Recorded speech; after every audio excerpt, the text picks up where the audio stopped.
రెండవ రోజు మహానాడు మొదటి సెషన్ పూర్తయింది. మనతో మాట్లాడడానికి ఎమ్మెల్యే కొలికిపూడి శ్రీనివాస్ ఉన్నారు. సార్ చెప్పండి, ఇవాళ మహానాడు ఎలా జరుగుతుంది, అసలు ఏంటి? నిన్న ప్రారంభమైన మహానాడు నిన్ననే చంద్రబాబు నాయుడు గారు చెప్పినట్టు ఇంతకుముందు మహానాడుల కన్నా ఈ మహానాడు చాలా ప్రత్యేకమైంది, చాలా చారిత్రాత్మకమైంది. నిన్న ప్రవేశపెట్టిన అంటే లోకేష్ గారి మేధస్సు నుంచి పుట్టిన, ఆయన యువగళం కష్టం నుంచి పుట్టిన 6 శాసనాలు అనే కాన్సెప్ట్ మీద నిన్న కొంత చర్చ జరిగింది, ఈరోజు కూడా చర్చ జరుగుతుంది. వీటన్నిటి సారాంశం ఏంటంటే చంద్రబాబు నాయుడు గారు కలలుగంటున్న పేదరికం లేని సమాజాన్ని నిర్మించటం, లోకేష్ గారు కలలుగంటున్న 20 లక్షల మందికి వచ్చే 5 ఏళ్లలో ఉద్యోగాలు సృష్టించటం, అదేవిధంగా సామాజిక న్యాయం అందించటం, వీటన్నిటితో పాటు యువతరానికి నాయకత్వం అందించే లక్ష్యంతో ఈ మహానాడు జరుగుతుంది. అంటే మనం 43 ఏళ్ల హిస్టరీలో మొదటిసారిగా కడపలో పెట్టింది, ఎట్లా ఏమనుకోవాలి దీనికి? వాస్తవానికి కడపలో మహానాడు పెట్టడం అనేది ఇదేదో రాజకీయంగా జగన్మోహన్ రెడ్డితో పోటీ కోసం కాదండి. మా పార్టీ నాయకులు ఇంతకుముందే చెప్పినట్టు ఇదేదో కడపలో నిలబడి తొడగొట్టడానికో మీసాలు మెలేయటానికో కాదు.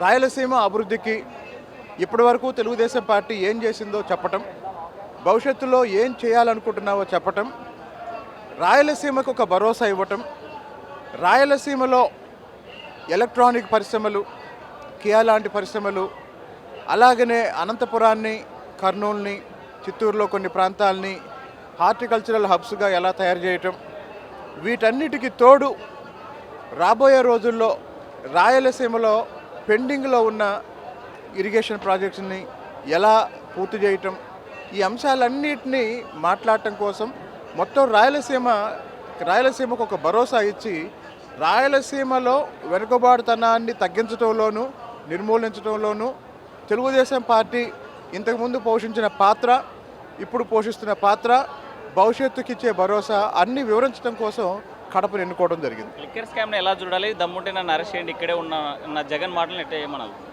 లిక్కర్ స్కామ్ విషయంలో సిట్ ఆధ్వర్యంలో విచారణ జరుగుతుంది, న్యాయస్థానాల పరిధిలో ఉంది కాబట్టి దాని గురించి నేను ఇంతకన్నా మాట్లాడనండి. లిక్కర్ స్కామ్లో జగన్మోహన్ రెడ్డి తగిన మూల్యం చెల్లిస్తాడని నేను బలంగా నమ్ముతున్నాను. ఒక పెద్ద చర్చ జరుగుతుంది మహానాడు కేంద్రంగా, లోకేష్కి మంచి కీలక బాధ్యతలు ఇవ్వనున్నారని, లేకపోతే సీనియర్స్ పక్కన పెట్టబోతున్నారని చర్చ జరుగుతుంది. అసలు ఏం జరగబోతుంది?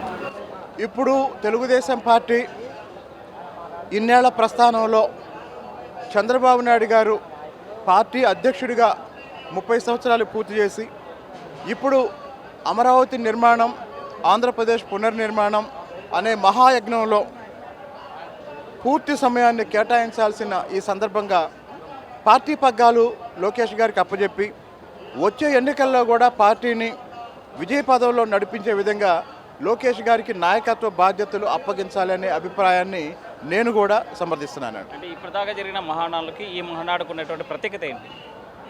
ఒకటి, ఏ మహానాడులోనైనా అప్పటి వరకు జరిగిన దాన్ని సమీక్షించుకుంటాం, భవిష్యత్తులో ఏం చేయాలనేది ఒక మార్గదర్శకత్వం, దిశ మహానాడు ఇస్తుంది. ఈ మహానాడు కూడా రాబోయే 40 ఏళ్లకి ఒక దిశని పార్టీకి, కార్యకర్తలకి ఇస్తుంది అన్న భరోసా నిన్న ఈరోజు జరిగిన కార్యక్రమాలు, చంద్రబాబు నాయుడు గారు, లోకేష్ గారు ఉపన్యాసాల్లో తెలిసిందండి. Thank you. అంటే క్యాడర్కి లీడర్కి మధ్యన గ్యాప్ ఉంది అనేటువంటిది ఒక చర్చ జరుగుతుంది, కానీ క్యాడర్ పార్టీ అనేటువంటి దాంట్లో ఈ చర్చను ఎలా చూడాలి? వాస్తవానికి తెలుగుదేశం పార్టీ ఒక క్యాడర్ బేస్డ్ పార్టీ అండి. ఇక్కడ క్యాడర్ నుంచే లీడర్ తయారవుతాడు. ఈ రోజున్న ఎంతోమంది ఎమ్మెల్యేలు చూడండి, వాళ్ళు నిన్నటి వరకు, మొన్న ఎన్నికలకు ముందు వరకు కార్యకర్తలుగా పార్టీల్లో వివిధ స్థాయిల్లో పనిచేసిన వాళ్ళు. చాలామంది ఎలాంటి రాజకీయ నేపథ్యం లేకుండా ఎమ్మెల్యేలు అయ్యారు, ఎంపీలు అయ్యారు, గెలిచిన తొలిసారే మంత్రులు అయ్యారు. కాబట్టి మిగతా ఏ పార్టీతో పోల్చుకున్నా తెలుగుదేశం పార్టీలో కార్యకర్తే అధినేత అనే నినాదం పరిస్థితి. ఎందుకు ఆ రోజు అలా మాట్లాడాల్సి? అవన్నీ అయిపోయినాయండి. Thank you. కొత్తగా చూసుకుంటే మహానాడు కేంద్ర సంక్షేమ అభివృద్ధి అనేటువంటి ముందుకు పోయేటువంటి పరిస్థితి శ్రీనివాస్ చెప్పే పరిస్థితి. వీడియో జర్నలిస్ట్ ప్రసాద్తో హుస్సేన్, RTV, కడప మహానాడు నుండి. ఇండియా పాకిస్తాన్ ఉద్రిక్తతలపై లేటెస్ట్ అప్డేట్స్ కోసం డౌన్లోడ్ చేసుకోండి RTV లైవ్ యాప్.